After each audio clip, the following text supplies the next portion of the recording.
মাশাআল্লাহ এই এই মুহূর্তে আমি বারান্দায় আসলাম, কারণ আমার টাইসন সোনার খাওয়া শেষ হলো।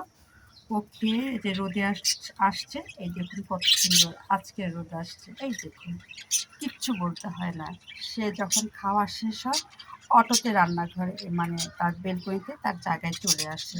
দেখেছেন কি সুন্দর আসছে, তার সঙ্গে আমার ফুলটা দেখুন কত সুন্দর ফুটেছে। এই দেখুন পুরা গাছে আমার ফুল ফুটছে, আর তার সাথে থাকে আমার টাইসন।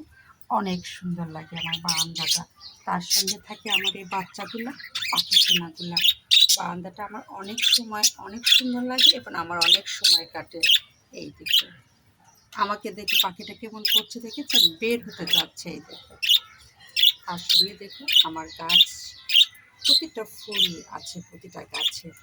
এই দেখুন তার সঙ্গে দুটো গোলাপ ফুটছে, এটা এই শীতকালে খুব বেশি ফুটবে, একটু ঝেঁকে ফুটবে। আপাতত দুটো ফুটছে, এই দেখুন। আর টাইসন দেখুন ঘাস খাওয়া শুরু করে দিয়েছে, তার সকালের নাস্তা শেষ, এখন সে বসে ঘাস খাবে আর রোদ পোয়াবে। এই হলো টাইসনের আজকের সকালের রুটিন।